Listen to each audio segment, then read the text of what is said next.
The restaurant's candlelight flickered across Kira's face as I gazed into her warm brown eyes. It was our 10th wedding anniversary, a milestone I'd been looking forward to for months. My job had been incredibly demanding lately, but tonight was about celebrating our love and commitment. "Happy anniversary, sweetheart," I said, raising my glass of Merlot. "Here's to many more years of—" The dining room door burst open with a bang, and a tall, slender man swaggered in like he owned the place. I immediately recognized him as Kira's cousin, Marlon, whom I hadn't seen in over a decade. His eyes scanned the room before locking onto our table. Well, if it isn't the happy couple," Marlon announced, his voice dripping with condescension as he approached uninvited. "Fancy meeting you here." Kira's face drained of color. "Marlon? What are you doing here? Can't a guy drop in on his favorite relatives?" He slid into the empty chair beside Kira, helping himself to her untouched glass of wine. My stomach knotted as I studied his unshaven face and disheveled shirt. Marlon had always been a smooth talker, but something about his sudden appearance reeked of trouble. "We weren't expecting you," I said carefully. Marlon waved a dismissive hand. "Surprise visits are more fun, don't you think? No dull expectations to live up to." "I haven't heard from you in years," Kira said, her brow furrowed. "Where have you been?" "All over, really." Marlon topped off his glass. "I've been exploring my options, let's say. Seeing the world, taking some risks. Maybe it's time I settle down for a bit." He shot me a pointed look. "If you'll have me, that is." My jaw clenched at his subtle implication. "Of course, we're family, after all." An uncomfortable silence stretched between us. The joyous atmosphere shattered like cheap dinnerware. I fought to keep my expression neutral as Marlon proceeded to dominate the conversation, regaling us with embellished tales I found increasingly hard to believe. When the check finally arrived, Marlon insisted on covering it over my objections. "It's the least I can do for my favorite couple," he said with a wink that made my skin crawl. Outside, a cold drizzle had begun to fall. Marlon draped an arm around Kira's shoulders, pulling her close. "Why don't we continue the celebration back at your place?" I opened my mouth to protest, but Kira spoke first. "I don't see why not. You'll have to tell me all about your adventures, Marlon." The glint in Marlon's eyes said he had bigger plans than swapping stories. As we climbed into the car, I couldn't shake the feeling that our carefully constructed lives were about to be disrupted in ways I couldn't fathom. True to his word, Marlon showed no signs of leaving after our disastrous anniversary dinner. He insisted on crashing at our place until he could get back on his feet. Against my better judgment, Kira agreed, still clinging to some misguided familial obligation.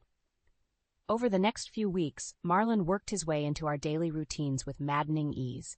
He'd lounge around the house, drink my beer, and help himself to whatever he wanted, all while soaking up Kira's attention like a remora to a shark. "Rowan's been working too many hours at that soul-crushing job," he'd tell her with a conspiratorial smile. "You deserve to be appreciated, sis." I wanted to wring his scrawny neck every time he pulled that fake concern act. But Kira seemed to eat it up, basking in Marlon's flattery while I slaved away providing for us. The more he insinuated his way into her life, the more I felt her drifting from me. Then the Saturday morning things took an even uglier turn. I woke up early, as usual, to find Marlon rummaging through my home office like he owned the place. "What the hell are you doing in here?" I demanded, startling him. Marlon whirled around, clutching a stack of my private documents. "Damn, you scared me. I was just looking for a notepad." "By going through my drawers and confidential files?" He scoffed. "Don't get your tighty-whities in a bunch. I was going to put everything back." I snatched the papers from his hands. "Get out of my office, now." Marlon raised his palms in mock surrender, that infuriating grin plastered across his face. "Whatever you say, boss." He pivoted and sauntered into the hallway, leaving the door wide open. When Kira emerged from the bedroom a few minutes later, I knew she'd witnessed part of the confrontation. Sure enough, she cornered me over breakfast. "What was that about earlier with Marlon?" she demanded, her eyes narrowed with suspicion. I felt a surge of anger at her accusatory tone. He was snooping through my private documents. Who knows what he was really after? "That's a pretty serious accusation." "Look who you're defending," I snapped. "Your dear cousin is up to something, Kira, and I don't like it one bit." Kira crossed her arms. jaw taut. Maybe if you weren't always working insane hours, you'd have time to... Don't even go there. I cut her off sharply. You know how hard I work to support this family. I don't need that sleazebag poisoning your mind against me. As soon as the words left my mouth, I regretted them. Kira's face contorted with a mix of hurt and rage. Without another word, she spun on her heel and stormed out of the kitchen, leaving me alone with the fallout of Marlon's scheming. I pressed my palms into the countertop, struggling to control my ragged breaths. This was exactly what that weasel wanted, to drive a wedge between Kira and me. And from the looks of it, his efforts were working better than I could have imagined. After our blowout fight, a suffocating tension gripped the house. Kira started spending more evenings out getting drinks with the girls, while I holed up in my office, burying myself in work to avoid another argument. Our once happy home had become a frigid danger zone, with Marlon prowling the halls like a demented cat toying with 2 trapped mice. I should have seen it coming, but I was blindsided when Kira finally confronted me about the mounting lies Marlon had been feeding her. "Rowan, we need to talk." Her voice was icy as she entered the office. I had coffee with Marlon this morning, and he told me some very disturbing things. My gut twisted. Like what? Like how you've been having an affair with a coworker named Jessica. White-hot anger lanced through me. That's ridiculous. I would never. He also said you've been mismanaging our finances for years. Kira's nostrils flared with indignation, blowing our savings on frivolous expenses and gambling debts. I shot out of my chair, slamming my palm on the desk loud enough to make her flinch. How can you even entertain that snake's lies for a second? Because everything adds up. Kira shouted back, her cheeks flushed crimson. You've been coming home late more nights than not. You're always holed up in here, obsessing over your work, and every time I try to discuss our finances, you change the subject or dismiss my concerns. That's because I'm trying to provide for this family, damn it. I raked my hands through my hair, struggling for composure. We have responsibilities, in case you'd forgotten. Don't you dare talk down to me. Kira's eyes blazed with a mix of hurt and fury. Maybe Marlon was right. Maybe you've been taking me for granted all along. My mouth gaped open, utterly blindsided. I wanted to scream, to reason with her, to beg her to see Marlon's treachery. But I could only watch, stunned and powerless, as the woman I loved whirled on her heel and stormed out of the room. The silence that followed was deafening, shattered only by the faint murmur of Marlon's hushed laughter from the adjacent hallway. Realization washed over me in an icy torrent. He'd achieved his goal. He'd systematically turned Kira against me, destroying the very fabric of our marriage in pursuit of what? Revenge? Greed? Sheer malice? A surge of rage unlike any I'd ever experienced boiled up inside me. If looks could kill, the hatred blazing in my eyes would have struck Marlon dead in his tracks. My rational mind screamed for restraint, but my body seemed to move of its own volition. In 3 long strides, I was towering in front of the weasel, my face contorted into a mask of wrath. "You lying son of a bitch," I snarled through gritted teeth. "You're going to regret ever stepping foot into this house." Marlon met my glare with those cold, soulless eyes. A snide half-grin crept across his lips. Now, dear brother-in-law," he hissed mockingly. "No need for such hostility. I'm just trying to look out for Kira's best interests, like any caring family would do." My hands balled into white-knuckled fists. I wanted nothing more than to wipe that smugness from his wretched face, thus to make him beg for the pain to stop until he took back every vile word and righted the damage he'd done. But before I could make another move, the muffled sound of footsteps reached my ears from the stairwell. Kira was coming back downstairs. I shot Marlon one final murderous glare, then stormed back into the office and slammed the door behind me. Though I'd been momentarily robbed of vengeance, I silently vowed that he wouldn't escape unscathed. One way or another, Marlon would pay dearly for tearing my family apart. For the next several days, an uneasy truce settled over the house. Kira and I kept our distances, reduced to trading icy looks and curt responses when forced to interact.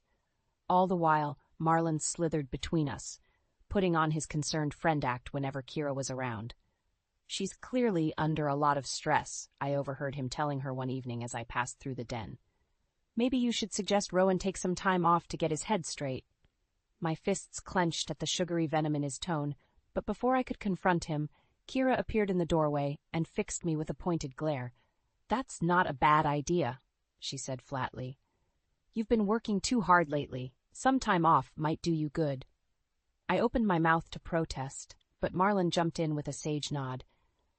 "See, I'm just looking out for the best interests of this family." Grinding my teeth, I pushed past them without a word and retreated to my office sanctuary. How dare that bottom feeder meddle in my job, my source of security and self-worth? Outrage mingled with dread as a terrifying thought took root. He was gunning for my career next. Over the following week, my fears proved justified. An internal investigation was suddenly launched at work over misappropriation of funds from one of my prior projects. No specifics, just veiled accusations and heavy scrutiny from the corporate leeches. I knew in my bones Marlon was behind it, but I had no proof. The weasel covered his tracks too well, which meant he was after more than petty mind games now. He was aiming for the jugular. It all came to an ugly head at the office on Friday evening. I was poring over financial records, desperate to find any discrepancy that could exonerate me, when Kira burst through the door of my office. "You lying, cheating snake," she spat, hurling a folder of documents at my head. "I can't believe after everything you'd stoop this low." I batted away the papers, bewildered. "Kira, what are you talking about? Don't play dumb." She jabbed a finger at the scattered forms, auburn curls whipping around her flushed face. "I found bank statements and emails proving you've been pilfering money from the company for years. Years!" My heart plummeted into my stomach. That's insane. Those documents must be. "Don't bother denying it, Rowan. The evidence is damning." Kira's chest heaved with barely contained fury. "You've been robbing us blind with your greed and deception." "Where did you even find these?" I demanded, frantically scanning the fabricated paperwork. My gaze froze on a sticky note with a familiar scrawl. "That conniving son of a bitch." "Marlon saw them sitting out and knew I deserved the truth," Kira said, her voice dripping with disgust. "He warned me about what a selfish liar you were becoming, but I refused to believe it until now." In that moment, the harsh reality hit me like a freight train. Everything, even my career and livelihood, were now casualties in Marlon's warpath of destruction. Fire raged behind my eyes as I shot to my feet, papers scattering in my wake. "That depraved, manipulative worm!" I roared, slamming my fist onto the desk hard enough to leave a dent in the wood. "He's been plotting this all along, don't you see? He's poison, Kira." A flicker of uncertainty passed over her face, and then it was gone, replaced by that same simmering wrath. "The only poison here is you," she hissed, turning on her heel to stalk out. "Keep your lies and dirty money. I want nothing more to do with you, Rowan." I collapsed back into my chair, numb with shock and despair as the office door slammed behind her. Just like that, in one fell swoop, orchestrated by Marlon, everything I'd worked so hard to build, my reputation, my career, my marriage, was crumbling to dust. I spent a hellish weekend drowning in self-pity and Jack Daniels. By Monday morning, I'd hit rock bottom, unshaven, reeking of booze and misery. I showed up to the office in wrinkled clothes, bloodshot eyes hidden behind sunglasses as I braced for the final crucifixion. But it never came.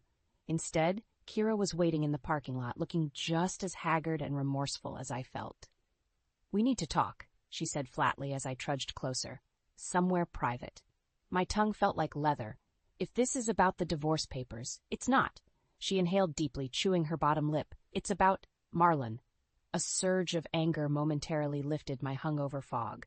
"What more does that snake need to slither into? He's already stolen my job and my family." "That's just it." Kira's gaze grew pained. "Those documents I found, they're fabricated, completely fraudulent." The words hung between us, weighted and damning. I wanted to feel vindicated, relieved that she finally saw the truth. But after so many blows, I just felt numb. "How can you be sure?" I asked quietly. "I hired a private investigator to look into Marlon's past," she admitted.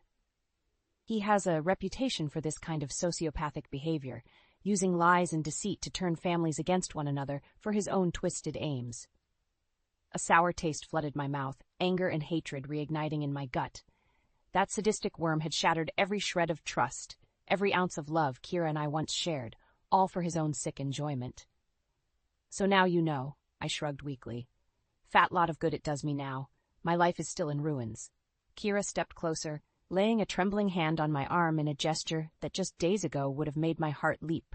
Now it only wrenched my chest tighter. Not if we fight this together, she said, gaze hardening to steel. If we can expose Marlon, bring his selfish cruelty to light, maybe we can undo some of the damage. I studied her expression, searching for any hint of the doubt or contempt that had consumed us both so thoroughly. But her jawline was set, her eyes clear and determined. The guardians of our past were finally, mercifully gone. How? I asked hoarsely. That worm covered his tracks too well. Nobody's going to believe a couple of bitter divorcees over. That's why we can't just accuse, Kira cut me off. We need solid proof of what Marlon did. Evidence so damning, so irrefutable, it will crush that demented ego of his once and for all. Her hand found mine, giving it a reassuring squeeze. Suddenly I was acutely aware of the scriptured calluses earned from years of teaching, the faint citrus scent of her shampoo that used to linger on our pillows. That investigator already provided copies of testimony from some of Marlon's past victims, she continued.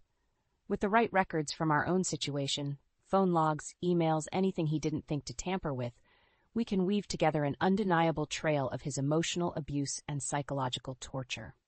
My head swam as her plan took shape. It was audacious, risky even. But after enduring so much agony, the prospect of vengeance catalyzed a burning fervor within my soul. Okay, I said with a resolute nod. Together then. No more pulling punches with that manipulative bastard. A grim smile tugged at the corner of Kira's mouth. We hit him with everything we've got. It's the only way to make him pay for what he's done. The fire rekindled behind her eyes reminded me of the strong, passionate woman I fell in love with those years ago. And in that moment, I knew no matter how painful the path ahead, we would prevail or go down swinging. Over the next few weeks, Kira and I operated like silent gembers in an underground bunker. While she dug up call logs, emails, and other digital footprints of Marlon's manipulation, I pored over the files from her private investigator, stomach-churning accounts of how he'd torn apart other families in the past. The more we uncovered, the more grotesque the full picture became. Marlon's grifting stretched back over a decade, spanning multiple states. He was a parasite of the highest order, insinuating himself into the lives of decent people, only to feed off their trust and ruin them from the inside out through mind games and sabotage. With hardened resolve, Kira and I compiled an unshakable dossier of evidence detailing the full scope of her cousin's depravity, both in our case and the cases of others he'd systematically dismantled. Once cross-referenced and organized, the combined records painted a damning portrait that would leave no skeptics. Finally, everything was in place to spring the trap. Kira arranged a family dinner under the pretense of her making amends and welcoming Marlon back into the fold. But in reality, we were beckoning that snake straight into the kill box. The look of smug satisfaction plastered across Marlon's face as he strolled into my living room that night was one I'd never forget. Well, well, if it isn't the dysfunctional lovebirds, he crooned, draping an arm around each of our shoulders like we were old pals. So nice for you two to bury the hatchet. We have something to show you, I said flatly, squirming out from under his grasp. Marlon cocked an eyebrow quizzically as Kira hit a button on the remote, firing up a projector displaying photos, documents, and letters from his past victims. His expression remained frozen for a few moments, slowly giving way to a flash of unease. "What is all this?" he asked in a measured tone. Too late, the mask was already slipping. "The truth," Kira spat back, taking a confrontational step forward. "About who you really are, Marlon, what you've done to ruin the lives of innocent families, all for your own sick amusement." His eyes narrowed to serpentine slits, panic fracturing that carefully sculpted exterior. "You two have completely lost your minds if you think." I cut him off, rage simmering in my voice. "We know exactly what you've been up to, you miserable leech. Sowing lies and discord to tear loving couples apart from the inside, then sucking them dry before slithering off to your next victims." Marlon opened his mouth, but no words escaped, his pallor draining to an ashen gray. For once, he had nowhere to run, nowhere to hide. Letter after letter flashed across the screen. A mother recounting Marlon's efforts to destroy her marriage, an ex-girlfriend detailing his physical and emotional abuse, a lifelong friend turned adversary. Each statement more horrifying than the last. And weaved throughout were irrefutable records of his treachery against Kira and me. Manipulated documents, incriminating calls and emails, testimonies of his gaslighting and sabotage. I saw the fight drain from Marlon's posture, but Kira remained locked in, relentless. "We have copies of this entire file," she snarled, "and they're going to everyone. Your old employers, the authorities, anybody who will listen. Nobody else will suffer because of your deranged crusade, you pathetic, cowardly. Enough!" Marlon's voice cracked with an anguished rasp as he whirled around, one hand clawing at his face. "Just enough." An eerie hush fell over the room as the projector blinked off, plunging us into a heavy silence broken only by Marlon's quivering breaths. I studied the hollowed depths of his expression, the broken husk of a man whose entire world was crumbling around him. Revulsion curdled in my gut. This was the pieces of him we'd reduced to. And somehow it provided no catharsis at all. The aftermath of our grand unmasking played out in excruciating slow motion. Marlon didn't utter a single word as the weight of his exposed sins bore down. He simply turned on his heel and trudged out, a hollowed-out revenant disappearing into the night. Part of me had anticipated a sense of victory, of karmic scales finally balanced, but as the days crawled by without a peep from Marlon's corner, all I felt was empty, hollow. Like the entire sordid affair had leached away pieces of my soul I'd never recover. Kira tried putting on a brave face, insisting that we'd done the right thing by exposing Marlon's psychological warfare, that his path of destruction had finally ended. But I could see it in her eyes, too, that thousand-yard stare of someone forever changed. We spent the next couple weeks walking on eggshells around each other. Sure, we were on the same side again against a common foe. But that didn't erase months of pent-up doubt and resentment, the gut-wrenching heartache of having our entire foundation shaken to the core. I just started considering counseling options when the other shoe finally dropped. The call came in around 3 a.m., Kira's sister Jenna, distraught and begging us to come over immediately. "I don't know what to do," she blubbered when I answered the door.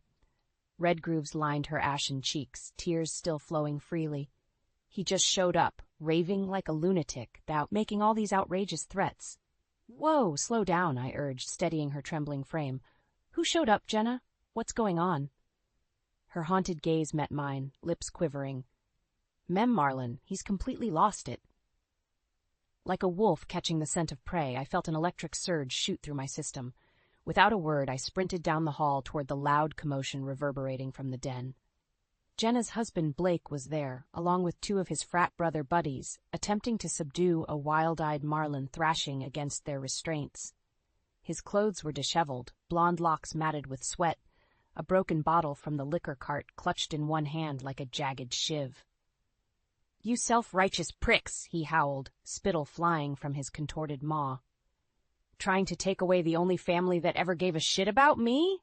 I'll bleed you all dry before I let that happen. Marlon, put the bottle down," Blake shouted over the chaotic snarls. "We're calling the police if you don't calm your crazy ass down." "I'll kill you all first." Marlon's bulging gaze swiveled toward me as his wrist snapped forward, releasing the jagged projectile in my direction. Pure instinct took over. I lunged sideways, hitting the carpet just as the liquor bottle exploded against the wall, mere inches from where my head had been. Pain blossomed in my shoulder from the impact, but I scrambled upright in time to see Marlon break free of his captor's hold. With a rabid shriek, he snatched up a nearby golf club, whipping it in a vicious forehand that caught one of Blake's friends flush in the sternum. The dull crack of metal on bone was obscenely loud, the man's scream gurgling off into silence as he collapsed like a rag doll. Unbridled panic seized my chest, but I refused to go down a helpless victim. Vaulting the sofa, I crashed into Marlon from behind, just as that makeshift bludgeon started arcing toward Blake's head. We slammed into the ground in a tangle of flailing limbs, the golf club clattering uselessly aside as my momentum drove us both into the entertainment center. Frames and knickknacks rained down in a shatter of glass and porcelain, But I scarcely felt any of it. We grappled furiously, each fighting for dominance like two reptilian brains stripped of reason. Marlon howled like a wounded animal as my clenched knuckles pounded against his face, splintering bone with a sickly series of muffled crunches. Blows ricocheted off my ribs, head, back. I screamed in unrestrained fury, raining down vicious retribution against the personification of every slight, every betrayal endured over those agonizing months. Until finally, Marlon's feeble resistance ceased, his battered form going limp beneath me. Only then did I realize the shrill ringing in my ears was my own voice, red-stained and hoarse from exertion. The metallic stench of blood saturated the hazy air, mingling with the scent of shattered hopes and shattered lives. Kira appeared silently in the doorway, her palm covering her mouth as tears streamed down her face. I glanced down at Marlon's ruined mess, my heaving chest caked with crimson. In that moment, I understood the cold truth, that my freedom came at the cost of a piece of something irreplaceable. No going back now. This path had already consumed too much of my soul. The aftermath of that night was a blur of police statements, lawyer consultations, and round-the-clock news coverage speculating about the bloody family feud. Marlon ended up in the hospital under heavy security, while Jenna's friend Andrew remained in critical condition from the vicious golf club attack. The fallout extended far beyond physical wounds. My job terminated me on grounds of conduct violation, despite moving to dismiss the frivolous misappropriation investigation Marlon had fabricated. One more casualty in his path of destruction. For Kira's part, she tried putting on a brave face, assuring me we'd get through this latest storm clouds, that I'd acted in self-defense against Marlon's psychotic rampage. But I could see it in her eyes, too, that haggard, hollow look of someone eternally changed. 3 miserable weeks crawled by before Marlon's hospital stay ended with his booking into county lockup. No chance at bail, the prosecutor assured us, given the menacing paper trail and violent charges filed by multiple victims. Perversely, having him behind bars brought no sense of relief. Only a dull, throbbing emptiness. Like my old life had been cut out with medical precision, leaving just a gaping wound struggling to heal. "We need to get away from this place," Kira told me one night over the dinner she'd stopped insisting we eat together at the table. "Get some distance before it consumes us too." I grunted half-hearted agreement, pushing limp peas around with my fork. Every daily routine now felt like sleepwalking through a funhouse nightmare, all the familiar scenery present, but twisted beyond recognition. So we went through the motions of forging an exit strategy, packing up what little either of us still clung to in preparation for putting the house on the market, finding new job prospects in cities far removed from the shadow of Marlon's reign of terror. All the while, neither of us daring to verbalize what still hung unspoken, that no amount of geographic distance could fully heal the scars left on our marriage. The trust demolished, the intimacy shattered by forces we remained powerless to prevent. Kira's gaze told me she felt it too whenever our eyes met across the empty living room, that colossal rift, seemingly insurmountable. Yet in those fragile, solemn moments, I also caught fleeting glimpses of the steadfast partner who'd once fearlessly walked by my side, the woman whose loyalty and strength I'd fallen so irreversibly in love with those years ago before the darkness descended. It gave me just enough selfish hope to continue putting one foot in front of the other. The light at the end of that long, winding tunnel finally emerged on an overcast Tuesday morning when Kira called me at the temp labor job site I'd been grinding away at. "This is it," she said in a reedy tone usually reserved for graver matters. "My last day." My heart hitched at her words, fingers anxiously combing through thinned clumps of hair. "Last day? For what?" "At Oakview Elementary. I resigned this morning." A wavering sigh followed, like she'd removed an atlas-sized burden from her shoulders. "We both need to start over completely, Rowan, to leave this behind and commit to rebuilding what's left." A profound mixture of emotions washed over me in that moment. Pride for her resolute spirit, grief for the treasured passions now abandoned, and something deeper, more profound, a sense of liberation, just as she'd described. We could leave the past 6 months, that entire abysmal chapter of torment, behind. Wipe the slate clean to reclaim the precious remnants of our fractured bond and fortify them into something stronger, something rebuilt from the ashes of Marlon's scorched earth campaign, something reborn and tempered by the fire. My throat constricted as I absorbed the weight of her words, unable to respond. But some part of Kira must have sensed my unspoken thoughts through the static, because her voice softened to that familiar, comforting tone when she whispered, "It's time to come home, babe, to each other." I swallowed hard against the surge of emotion, blinking back the sting in my eyes as the world outside seemed to reset on its axis. "I'm already on my way."